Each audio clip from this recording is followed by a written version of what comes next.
Bu dünyaya geldin gidiyor.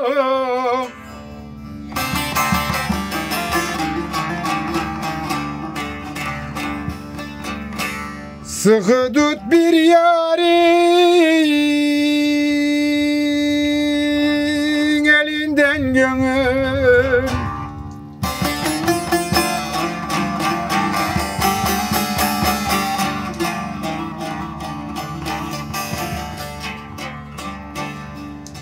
Yarine yar isen daha ne diyorsun? Anca yarın anlar halından. Gönül, gönüle.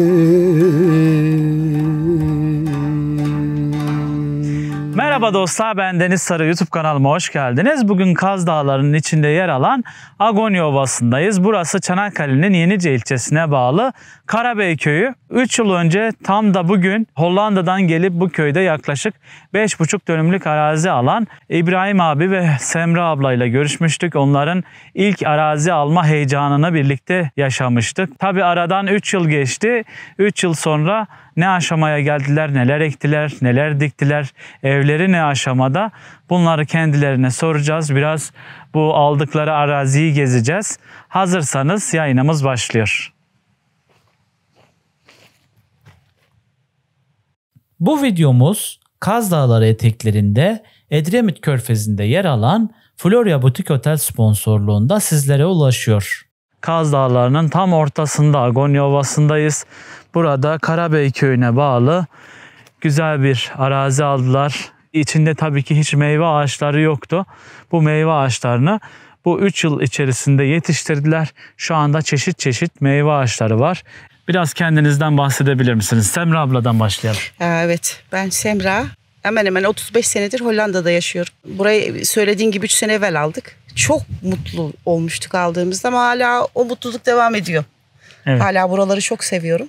Git gel yapıyorsunuz. Evet, senede bir git gel yapıyoruz. 6 ay kalıyoruz burada. Bir şeyler ekip biçiyoruz, yetiştiriyoruz. Şimdi İbrahim abiyi de tanıyalım. Ben de aşağı yukarı 45 senedir Hollanda'dayım.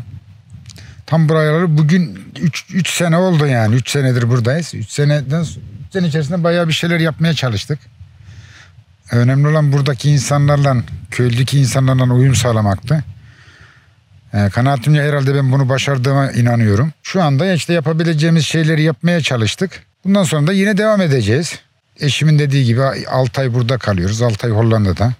Bir de güzel bir haberim var. Geçen sene benim yaş günümde çok büyük güzel bir hediye aldım. Torunum oldu, ilk torunum. Bu sene de ikinci torunum oldu. Aynı 16 Ağustos'ta ikinci torunum oldu.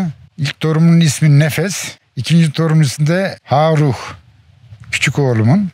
Çok mutluyum. Bir de şöyle bir şeyim var, güzellik var. Yani gelen insanlarla burada yani sürekli diyalog içindeyim. En azından bir kahvemi içiyorlar. O benim için çok mutlu verici şey. Güzel yani, yaşam böyle gidiyor yani. Bazı şeyler yapmak istiyorum arazide. Belki de videoda da gözüküyor. Burada eski kiremitler var. Ahşaptaki artık parçalar var. Ahşabı ya da bu eski kiremitleri genelinde bana sormak istiyorlar ne yapacaksın diye. Ben ona şöyle küçük bir örnek vereyim onlara. Şimdi buradan 2 tanesini alalım. Sulama boruları var. Görüyorlar arkadaşlar. Şimdi bu sulama borularını güneşten ya da soğuktan korumak için şöyle bir düşünceyi yapacağım. Bir tanesini böyle altına koyuyoruz. Bir tanesini de üstüne koyuyoruz. Bu şekilde komple sulama sistemini kapatacağım boruları. Hem soğuktan hem de sıcaktan korumak için. Diğer ahşapları da karşıdaki işte küçük bir kulübenin etrafına yapmak düşünüyorum. Şimdi İbrahim abi o aşamalara tabii ki geçeceğiz. Ama şu çok önemli. Şimdi insanlar şehirlerden, işte yurt dışından, başka yerlerden taşınmak istiyorlar. Ama en büyük sıkıntı şu anda araziyi nasıl buldun, nasıl aldın? Yani biraz o süreci biraz detaylı anlatabilir misin? Araziyi nasıl bulduk? Bu araziyi tabii Deniz arkadaşımın YouTube kanalını takip ediyorduk. YouTube kanalında Deniz'in anlattığı bu bölgeler, köyler, özellikle Kaz Dağları'ndaki oksijen oranının yüksekliği, su oranının çokluğu ve şimdi de burada ilgisini çekti. 3 sene önce Deniz'le buluştuk. Deniz'in sayesinde böyle bir şey aldık. Şimdi herhalde gelenler de bilmiyorum yani Deniz'i yine buluyorlardır. Gelenler sonuçta aileden oluyorlar. Yani nasıl aileden abi? Beni takip ederek geliyorlar sizin gibi. Evet. Tanıyorlar beni. Burada tanıdıkları ben oluyorum. O yönde Mecburen bana geliyorlar. Evet. Ben de tabii ki yardımcı oluyorum yani size. çok güzel, çok güzel. Bu çalışması Deniz'in gerçekten çok güzel. Aslında Deniz böyle bir çalışma değil, sadece köyleri ya da bu bölgeyi tanıtmak istedi ama Deniz'in istemi dışında böyle bir şeyler gelişti. Bu da çok mutlu verici bir şey yani. Benim için çok mutlu verici. Evet. Böyle gezelim İbrahim abi. Şimdi sen burayı aldın. Kaç dönümlük araziydi abi? Burası O zaman kaça aldın? Biraz ondan da bahsedebilir Ee, misin? 3 yıl önce şu anda fiyatlar ne durumda? 3 yıl önce burayı biz 5,5 dönüm bir arazi. 3 yıl önce biz burayı 500.000 TL aşağı yukarı o zaman işte euro olarak 28.000 euro tuttu. Fakat şimdiki fiyatları yani çok korkunç. Yani dönümüne 1 milyon isteniyor. Yani dönümü 25.000 euroya çıkmış. Ben gerçekten bunu söylerken de kendim yani utanıyorum. Çok çok çok yüksek fiyatlar. Yapacak bir şey yok yani. Yani o zaman 5,5 dönümünü bu fiyata almışken şu anda o parayla bir dönüm geliyor. Değil mi? Evet, evet aynen öyle. Aldığın yani. parayla. Aldığın parayla şu anda bir dönüm alabiliyorsun. Fiyatlar yüksek yani yapacak bir şey yok. Uğraşıyorum burada, güzel oluyor. Sabahları erken kalkıyorum. Ufak tefek işlerimi yapıyorum. Sonra işte köye gidiyorum. Köydeki insanlarla diyaloglarım oluyor. Tabii köylülerden bilgi alıyorum ama hani en güzeli yani bir insan kendine sevecek ve kendine saygı duyacak. Bunu yaptıktan sonra zaten karşıdaki insanlar da sana saygılı ve sevgili oluyor. İkinci olarak da şu var yani gerçekten de benim en çok bu bölgede mutlu eden kadınlara karşı bir saygıları var. Hiçbiri kadınları rahatsız etmiyor. Kadınlara hiç rahatsız edici bir harekette bulunmuyorlar. O çok mutlu verici bir şey. Güzel köyümde memnunum yani. Aşağı yukarı 80'e yakın fidan ağaçlarım var. Ceviz, kayısı, dut, armut, bayramiçi beyazı, kiraz, ayva. Çok değişik meyve çeşitleri var. Tabii bahçeciliği pek beceremiyorum yani. Şu anda pek yapamadık bahçemizi. Aşağı yukarı hayallerim yavaş yavaş gerçekleşiyor. Bir tane işte karşıda da bir küçük bir işte konteyneri aldık. Onu eve çevirmeye çalıştık. Onun içerisinde yaşıyoruz. Bizim en çok mutlu eden şey de burada işte kanalizasyon sorunumuz olmadığı. O konuda çok rahat ettik. Hemen burada da bir çukurumuz var. Buraya da ileride bir havuz yapmayı düşünüyorum. Etrafında 4 tane sarkım söğüdü var. Buranın çevre düzenliliği yapılacak. Bak hemen şuradan bir tane yabani otu yolmalım Deniz'im. Bu otlar çok çıkıyor. Ne kadar da yolsak her gün bunlar çıkıyor. Bitkiye de çok zararı var. Tohumları bile var bunların. Bir de burada semizotu çok fazla çıkmış. Burada da çok semizotu da çok çıkıyor. Günlük yolmama rağmen arkasından yine çıkıyor. Bayağı yoğun bir semizotu. Buraya aşağı yukarı bir dönümlük yere kuru fasulye ektim. Boş olmasın diye. İleride burayı yaban mersini fideleriyle donatacağız. Yaban mersini yetiştirmeyi düşünüyoruz. Bir fidanlarda gezelim mi abi? Gezelim. Evet. Neler dikmişsin? He. Peki bu bölgeyi özel kılan şey neydi? Mesela bu bölgeyi neden tercih ettin? Ya bu bölgenin yani tercih etmem gerçekten yani oksijen oranının çok yüksek olması. İkincisi yani su sıkıntısının olmaması. Şu anda zaten bütün meyve fidanlarının altında ve tarlanın her yerinde hemen hemen damlama sistemi çekmişsin. Evet. Sulamayı nasıl yapıyorsunuz? Biraz ondan bahseder misin? Sulamayı yani göletten gelen suyla yapıyorum. Hepsine işte damlama çektim. O belirli bir gün içerisinde 3 günde bir 2 saat bir su veriyorum. Kapalı sistem su mu? Kapalı sistem. Burası şu anda cevizler var. Aşağı yukarı 12 tane ceviz fidesi var. Hani hepsini aynı yapmak da zor oluyor. Hani hepsini aynı anda yapmak yavaş yavaş yapıyoruz. Ceviz fidanları şu an bunlar 3 yıllık mı? Yok bunlar daha fidanların 1,5 yıllık. 1,5 yıllık mı? Evet. Yani ilk sene o zaman dikim yapmadınız öyle mi? Hayır ilk sene dikim yapamadık. Çünkü Ağustos'ta aldık. İşte 9. ayda tekrar Hollanda'ya gittik. Geçen sene ben 2. ayda geldim. 2. ayda dikildi bunlar. 2024'te Şubat ayında dikildi. İşte 2025 1,5 sene oluyor yani. Evet, evet. 1,5 senede bu şekilde getirdik. Ama şeylerim çok güzel oldu yani. Cevizlerim çok harika. Aşağı yukarı. Bunlar hangi cins ceviz abi? Bunların cinsi bu. Bunlar küçük boy cevizler. Cinsi olarak da pek bilmiyorum. Yani çok fazla büyümüyor Bunlar bunlar. Chetner olması lazım. Evet. Ben öyle Evet. tahmin ediyorum. Çok güzel. Yeni bir sürgüsü. Oo, çok da güzel kokuyor Deniz'im. Harika bir kokusu var. Mükemmel. Ya ilk sene geldiğimizde zaten burada biber ekilmişti. Evet. Hatırlarsan. Şimdi şöyle göstereyim arkadaşlara. Bakın arkadaşlar, içinde yaklaşık 80-100 adet meyve fidanı var ve meyveler hiç ürün verdi mi abi? Var, verdi. Şu anda ayvamızda herhalde meyvesi olması lazım. Evet, ayvamızda meyvesi var.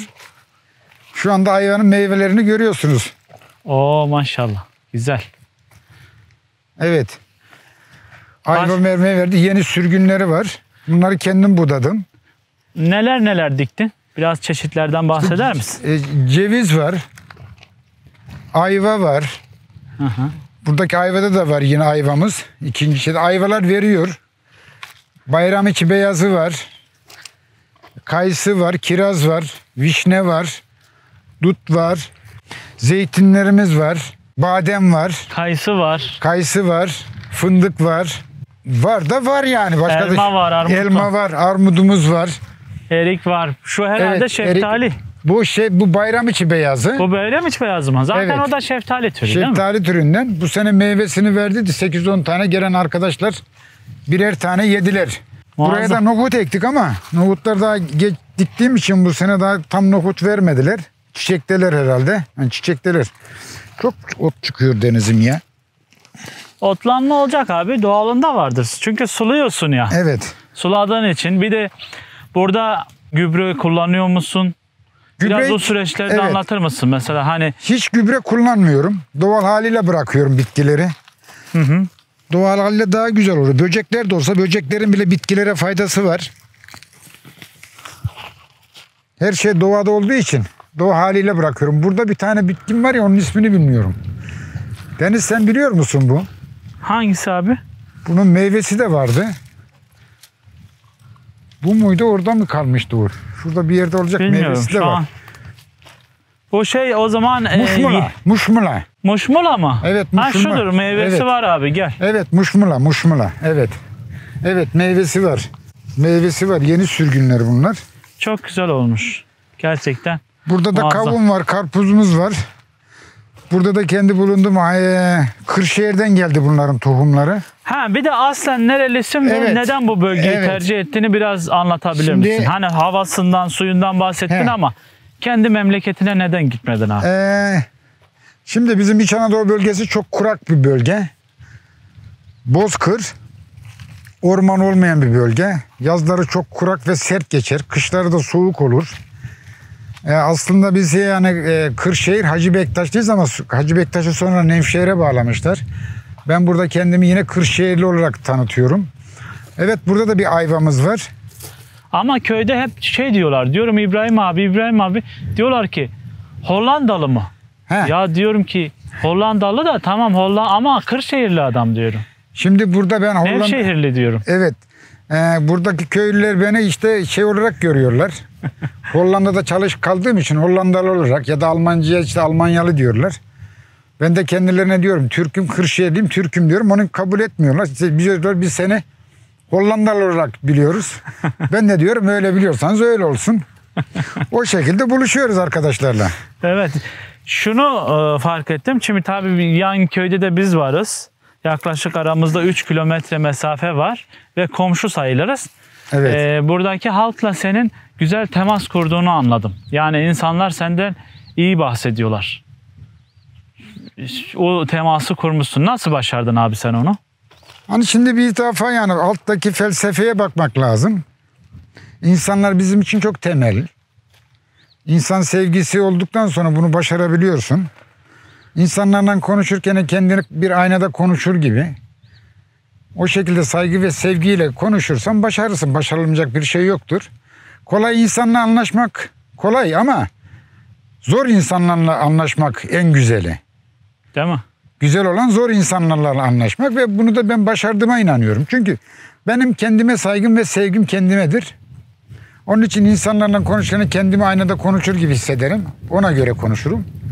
Bu da mutlu sonuç elde ediyorsun böyle bakınca. Evet, süper. Yapılacak. Ne güzel. Keşke herkes senin gibi olsa abi.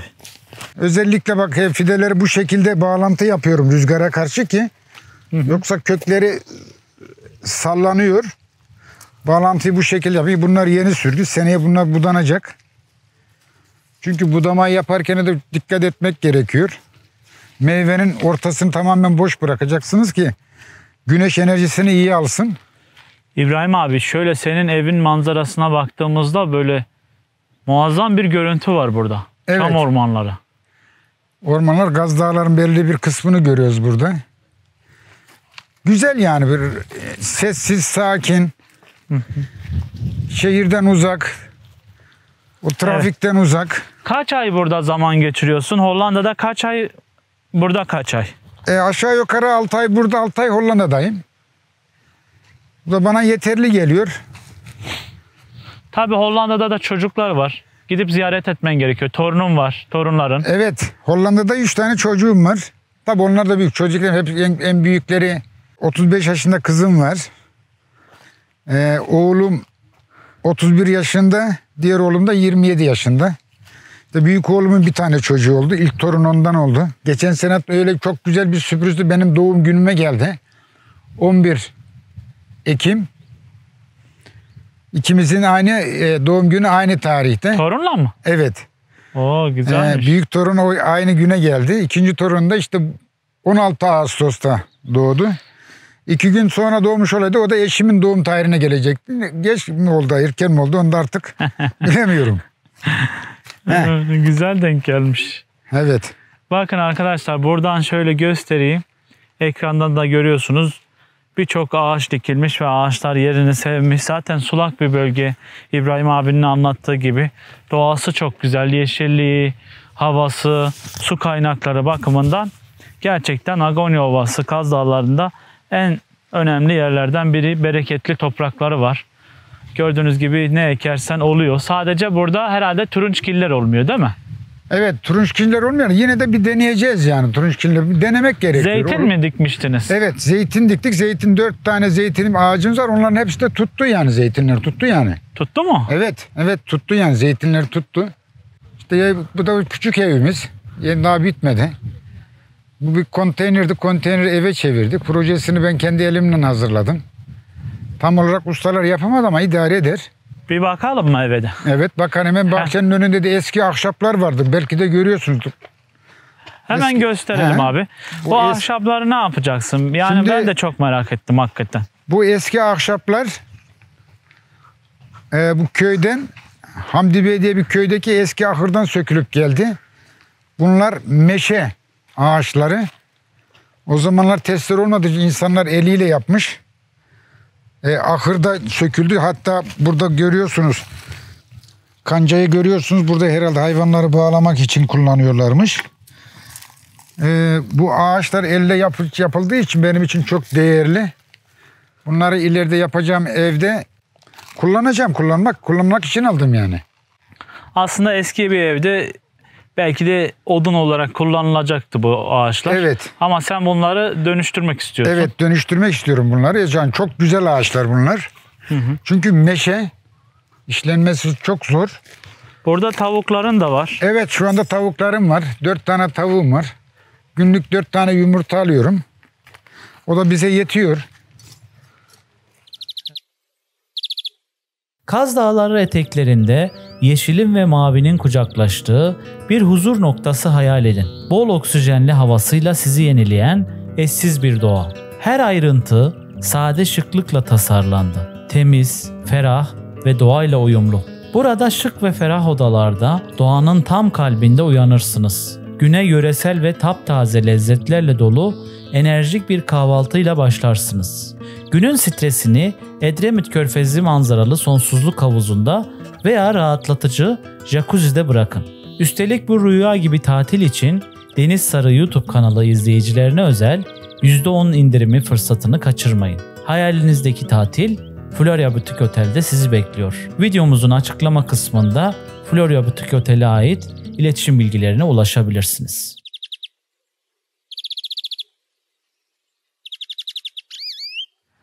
Evet, şimdi İbrahim abiyle bahçeyi gezdik. Sıra Semra ablayla. Şimdi biraz yaşam alanınızı bize tanıtabilir misin abla? Burada neler var? Ön tarafta yaşam alanı var. Evet. Buradan başlayalım. Şöyle içeriden gösterebilir İşte- misin? Tabii burasını karavan için yaptırmıştık aslında. Yerler çok oynak olduğu için. Şu an burada kalmış benim köpeğim. Gel Aa, bu oğlum. sizin? Gel oğlum. Evet. Yavrunuz. İsmi ne? Muşa. Muşa. Karavan giremiyor tabii buraya ama malzemelerimizi çok güzel aldı. Bizim için çok rahatlık oldu burası. Yani bunların çoğunu gelirken Hollanda'dan getirdik. Çok lazım oluyor çünkü. Ses var herhalde şeyin. Evet, bir suyumuz seriz olmadığı için Depodan mı? depodan evet içeriye alıyoruz. Tuvalet ihtiyacı için, işte mutfak ihtiyacı için. Bunu kullanıyoruz. Köy çeşmesinden İbrahim sürekli bu bidonlarla taşıyor. Suyu var ama yaz sezonunda sular çekildiği için, çok yağmur olmadığı için gölet suyunu pompalıyorlar. O da çok pis bir su. Onun için hani olmadı. Buradan devlete başvurduğu için bu sene hemen bizim bahçenin üst tarafından devlet su çıkarttı. İnşallah bize de bağlanacak suyumuz olacak yani. Aha, anladım.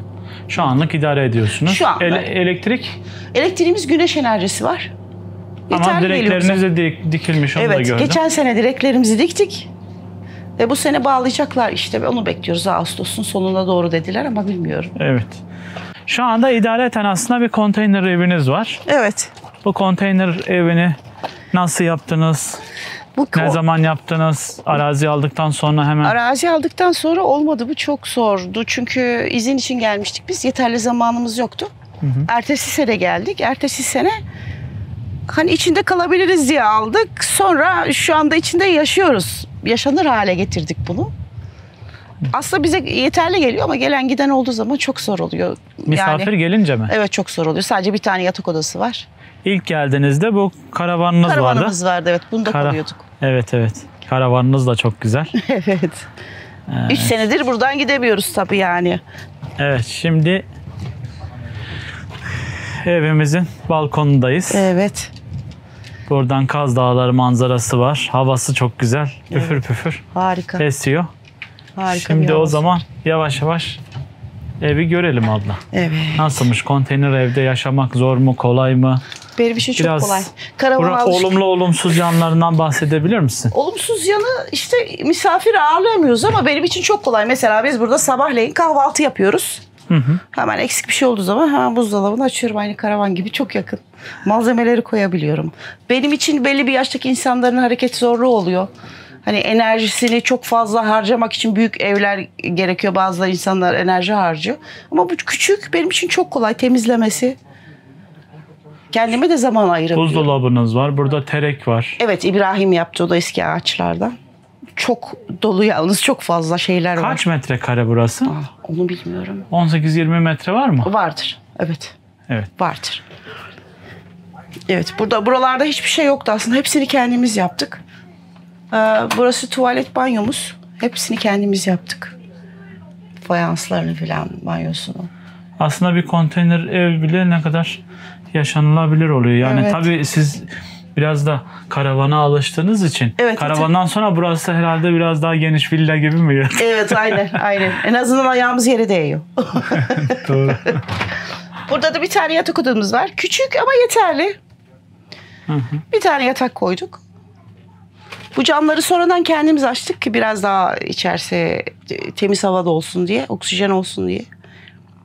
Bu kadar. Çok küçük bir alan aslında. Evet. Ama yeterli. Daha ne olsun abla? Daha ne olsun, 2 kişiye yeterli geliyor Yani aslında yani. Zaten köy yerinde en büyük zamanınız balkonda ve bahçede geçiyor. Bahçede geçiyor evet. Evet. Evet. Peki şey oluyor mu hani mesela soğuk havalarda kışın kaldınız mı, deneyimlediniz Hiç mi kalmadık. bilmiyorum ama Hiç kalmadık. o zaman yazın mesela çok sıcak olur mu konteynerin içi? Olmuyor. Olmuyor değil mi? Olmuyor. Çok güzel.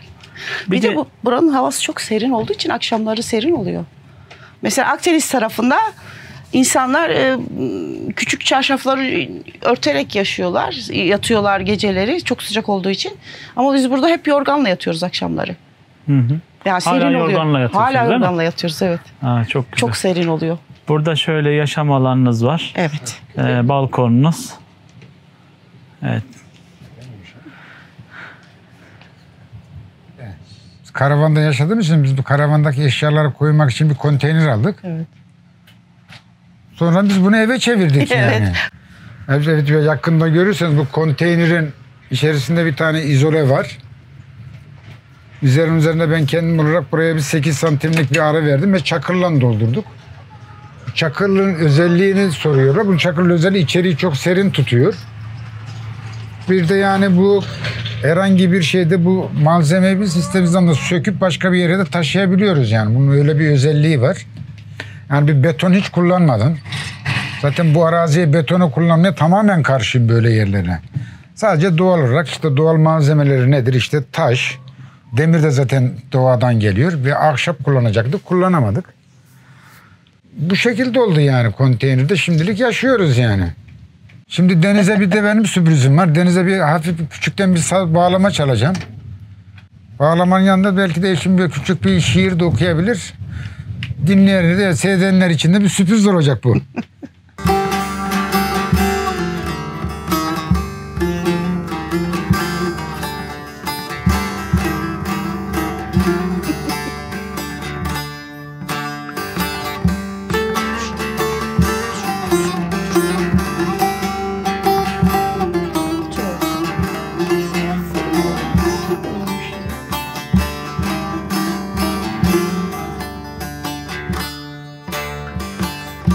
Gurbet mi sorarsın cananım benden, hasret dolu türkülerden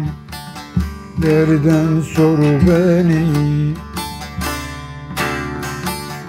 Yandım ateşine daha mı yanam, sevdan almış bir çığ naza vur beni.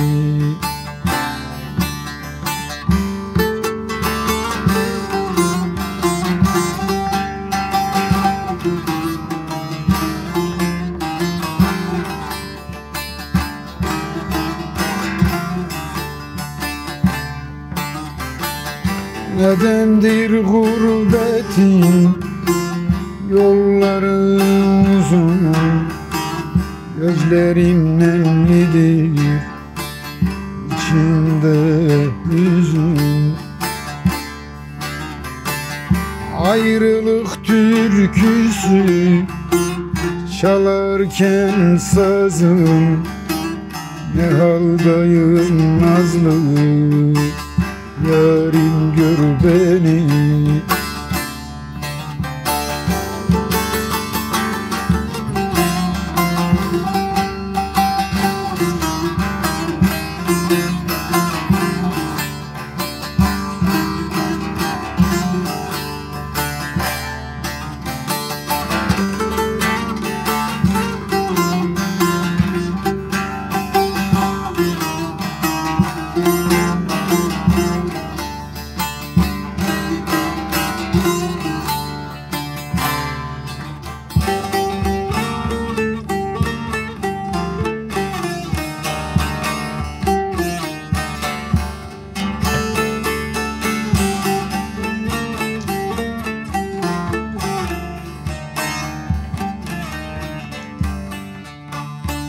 Kaç zamandır yüzüm tıraşlı, gözlerim şafak bekledim.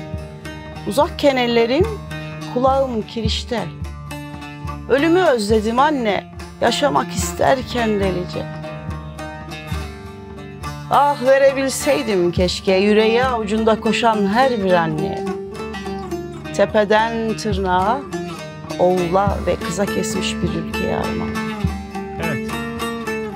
Evet, bugünkü sohbetiniz için teşekkür ederim öncelikle. Rica ederiz. Biz teşekkür ederiz. Tabii ki videomuzun sonuna yaklaşırken şunu sormak istiyorum. Mesela işte yurt dışından olsun, şehirlerden olsun, kırsala taşınıp buralarda yeni bir yaşam kurmaya isteyenlere önerileriniz, tavsiyeleriniz neler? Semra abla senden başlayalım. Valla zaman akıp gidiyor, hiçbir şey ertelemesinler istiyorum. Eğer yaşamak istiyorlarsa yaşanır bence. İsterse yaşanır insan. Evet. Gelsinler. Çünkü böyle güzel yerlerde yaşanır. Hani biz Avrupa'da yaşadığımız için kapalı hava, güneş yok, stres. Ama burada geldiğin zaman resmen yaşama geri dönüyorsun böyle bir doğanın içinde. Tavsiye ederim. Ertelemesinler. Evet doğru. İbrahim abi sen de sıra. Şimdi buraya gelen insanların önce şuna bakmaları gerekiyor. Birincisi yani bir insanın kullanması gereken önce su. Suyu olan bir yer alsınlar. Kanalizasyon yakın olan bir yer alsınlar. Yaşamak için bunlar çok önemli. Elektrik de olursa daha güzel olur. Ama elektrikleri güneş enerjisini de temin edebiliyorsun. Bunlara dikkat etsinler. Su ve kanalizasyon. Yaşam için çok önemli yer. Kanalizasyonda artık böyle sızdırmalı foseptikler falan yapıyorlar. Fosfatlerde olsa da bu kadar pek sağlıklı olur. Kanalizasyonla yakın olursa daha güzel olur arazileri. Evet. Su da çok önemli. Çünkü biz aşağı yukarı 2 senedir suyu taşıyarak idare ediyoruz. Onu da içeri bir tonluk bidon koyduk. Tabii sizin İçeri- arazide şu an sulama suyu var ama içme suyunu İçme suyu için çekmediniz. diyorum. Evet. İçme suyu için çok önemli. Evet. Hı hı. Tabii yani bir de yani ulaşım içinde burası yani ulaşıma da baksınlar. Eğer onları da kabul etmiyorsa yani gerçekten burası yani doğanın içindesin. Sessiz, sakin. Alışabildiniz mi abi buraya? Tam anlamıyla. Tam anlamıyla alıştık yani. Ben alıştım, eşim de Ben de alıştı. alıştım, evet. Özlüyorum Hollanda'ya He. gittiğim zaman. Değil mi? Güzel Özlüyorum. yani. Çok Bir de güzel buralar. yani şu da çok önemliydi. Yani burada yani yalnız değiliz. Yani bir de insanlarla da diyalog kurman gerekiyor. O çok önemli. Geliyorlar, insanlar da geliyorlar. Bir acı kahvemizi içiyorlar. Tanışıyoruz. Yereldeki insanlar değil mi? Yereldeki insanlar. Dertleşiyorlar. Bazen muhabbet ediyoruz yani içlerini döküyorlar. Ağlayanlar oluyor. Bunlar benim için çok önemli. Yani yaşamımız devam ediyor. Güzel yani. Evet süper abi. Peki geleceğe yönelik burada başka planlarınız, hedefleriniz var mı? Ya hedefler derken bu işte burayı biraz daha canlandırmak. Yani kendimiz yaşamımızca böyle bir ticari bir amacım yok burada yani. Herhangi bir ticaret ya da bir kazanç. Kendi için kendine uğraşıyorum. yetebilen, Kendi kendimize, sağlıklı bir evet. yaşam. Evet. Sağlıklı bir yaşam yani. Fazla bir şey istemiyorum yani. Evet. Bu yani. Çok teşekkür Evet. ederiz her şey Biz için. teşekkür ederiz. Deniz'im Deniz. ben teşekkür ederim. Yine tekrar ilk videoda da söyledim. Deniz'den tanıştığım için çok mutluyum. Evet. Ee, Güzel en insan. azından Sağ olun. O dünya sizin görüşümüz, güzelliğiniz. Güzel insan. insanlara bakış açımız, kadına bakış açımız, çocuklara, doğaya bakış açımız Deniz'de aynı olduğu için bundan da Deniz'de de çok güzel anlaştık. Bütün olun. insanlarla da böyle anlaşırız yani. O düşüncesindeyim. Tabii zaten şehirden işte ne bileyim başka yerden taşınmışsa bu bölge illaki doğa hasretiyle taşınmış. Evet. İnsan doğal yaşamı özlediği için. Evet, aynen öyle yani. Doğal yaşamımızda zaten köyde büyüdüğümüz için burada da bir zorluk çekmiyorum yani ben. Evet. Topraklı olsun insanlar. Yani hiçbir zorluğum yok yani şu an için hiçbir zorluk yok.